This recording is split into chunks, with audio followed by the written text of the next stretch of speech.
नमस्ते बच्चों, कैसे हो आप सभी। आज हम हमारी हिंदी की कक्षा प्रारंभ करने जा रहे हैं। तो कक्षा 9 की जो हिंदी की पाठशाला है उसमें हमारे आपकी जो पाठ्य पुस्तक है क्षितिज, उसमें 2 हैं, एक गद्य खंड है और एक काव्य खंड है। तो हमारा क्या है, जो काव्य खंड है उसमें हमारा पहला पाठ था कबीर, जिसमें उसकी साखियाँ और शब्द था, जो हमारा पूरा हो चुका है। और अब हमारा इसमें दूसरा है ललद्यन कवित्री है, जिसका वाक् नामक पाठ है, उसके बारे में अध्ययन कर रहे हैं। ये क्या है, कश्मीरी शैली में लिखा हुआ है। और वाक माने होता है बच्चों वाणी, जो मैंने आपको अपने पिछले वीडियो में भी बताया था कि जो कवित्री ने कश्मीरी शैली में जो काव्य लिखा है, जो अपनी आवाज़ में जो वाणी में जो लिखा हुआ है, उसको इसमें हमें बताया गया है। लेकिन बच्चों, इससे पहले क्या है, हमारी कक्षा में कुछ विद्यार्थी ऐसे हैं जो क्या है, ऑनलाइन कक्षा को अपना महत्वपूर्ण नहीं मान रहे हैं। वो सोच रहे हैं कि ऑनलाइन कक्षाएं तो ऐसे ही चल रही हैं, वो अपनी पढ़ाई पर इतना ध्यान नहीं दे रहे हैं। तो बच्चों, एक बात बताओ आप लोग, इस समय क्या हमारे पास में और कोई दूसरा रास्ता भी नहीं है। और फिर दूसरी बात ये भी है कि हमारी क्या है, केवल पढ़ने का जो तरीका है वही तो बदला है, बाकी सब कुछ तो वही है। और बल्कि देखा जाए तो आपके पास में जो ऑनलाइन कक्षा चल रही हैं उससे आपको फ़ायदा भी है, क्योंकि इसमें क्या है, आप कभी भी जब मन करता है तब देख सकते हो, जितनी बार चाहो उतनी बार देख सकते हो, सुन सकते हो।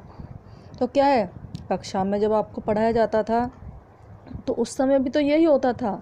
आपकी कक्षा अध्यापिका क्या करती है कि आप लोगों को बुक में से देख करके पढ़ाती हैं और उस पाठ को समझाती हैं। और यहाँ भी हम वीडियो में क्या करते हैं, यही काम कर रहे हैं कि आप लोगों को उस पाठ को उसी तरीके से पढ़ करके और समझा रहे हैं। फिर भी अगर किसी को कहीं भी कोई दिक्कत परेशानी कुछ भी आती है तो वो बच्चा फ़ोन कर कर पूछ भी सकता है, आपके लिए ये भी सुविधा दी हुई है।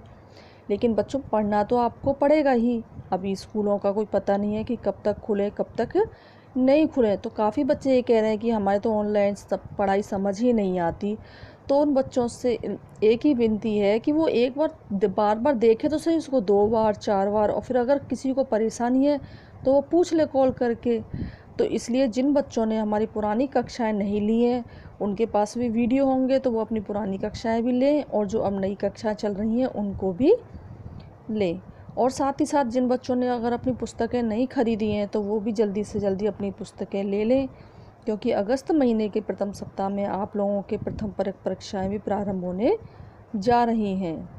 तो चलिए, आज हम हमारे पद्य खंड में से दूसरा पाठ है हमारा वाक, जो कि हमारा ललद्यन नामक कवित्री के द्वारा लिखा हुआ है।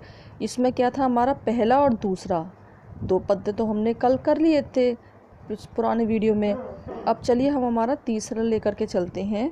इसमें कवित्री क्या कहती है, तो देखिए बच्चों, इसमें कवित्री क्या कह रही है। आई सीधी राह से गई न सीधी राह, सुषुम सेतु पर खड़ी थी, बीत गया दिन आहा। जब टटोली कौड़ी न पाई, माझी को दूं क्या उतराई।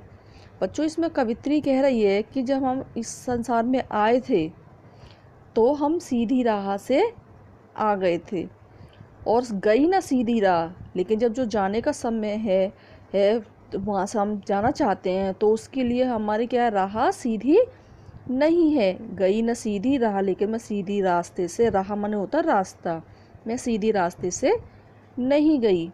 सुषुम सेतु पर खड़ी थी, कवित्री कह रही है कि मैं, सेतु कहते हैं बच्चों पुल को, तो पुल का नाम दिया है उसने सुषुम। सुषुम सेतु पर खड़ी थी।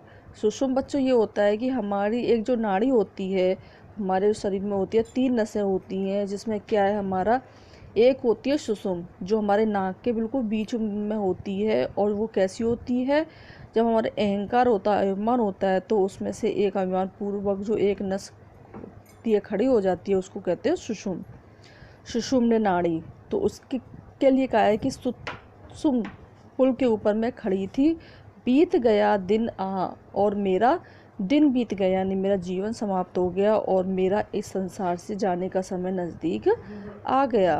वो कह रही है, जेब टटोली कौड़ी न पाई, माझी को दूं क्या उतराई। तो कह रही है कि मैंने नाव से जब वो सेतु जो पार किया था, मैंने जो पुल को पार किया था नाव में बैठ करके, तो जब मैंने पार करने के बाद मैं अपनी जब जेब टटोली, यानी जेब में से क्या होता है भाई, अब को जो नाव माझी है, जो मल्लाह है, जो नाव चलाने वाला है, उसको पैसे भी तो देने पड़ते हैं। तो कह रहे जब मैंने जेब टटोली तो मेरे जेब में कौड़ी भी नहीं मिली, यानी मेरे जेब में कुछ भी पैसे नहीं थे।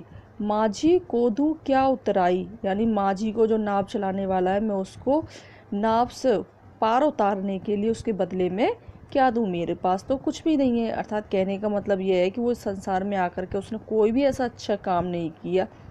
माझी का मतलब है यहाँ पर ईश्वर के लिए आया है, और वो कह रही है कि मैंने इस संसार में कोई भी ऐसा अच्छा, कोई भी भला काम नहीं किया कि जिसको कि मैं अपने ईश्वर को दे सकूं। तो इस तरह से उसने हमारे इस श्लोक में बताया गया है। अब चलिए हम हमारा चौथा देखते हैं, और वो हमारा अंतिम भी है। थल थल में बसता है शिव ही, भेद न कर क्या हिंदू मुसलमान, ज्ञानी है तो स्वयं को जान, वही है साहिब से पहचान। इसमें बच्चों क्या बताया जा रहा है, कवित्री इसमें कह रही है कि थल थल में अर्थात इस संसार के एक एक कण में शिव अर्थात ईश्वर का ही वास है।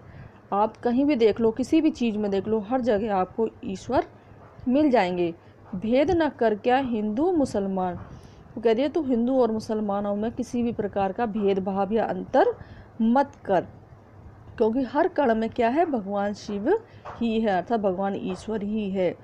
ज्ञानी है तो स्वयं को जान, कवित्री कह रही है कि अगर तुम ज्ञानी हो, बहुत ज़्यादा ज्ञानवान हो, तो दूसरों के अंदर झांकने से पहले तो अपने अंदर झांको और अपने आप को पहचान लो। अगर तुमने अपने आप को पहचान लिया तो कह रहे वही है साहिब से पहचान। साहिब कहते हैं ईश्वर को, यानी भगवान को। किसको कहते हैं, साहिब माने होता है भगवान को।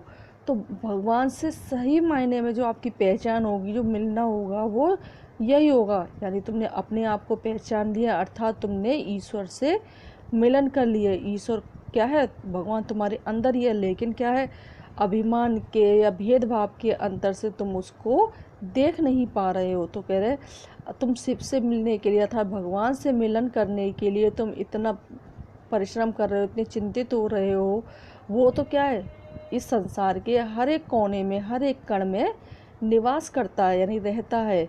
तुम हिंदू और मुसलमानों में भेद मत करो, जाति पाति के बारे में मत सोचो, सब क्या है, एक ही है।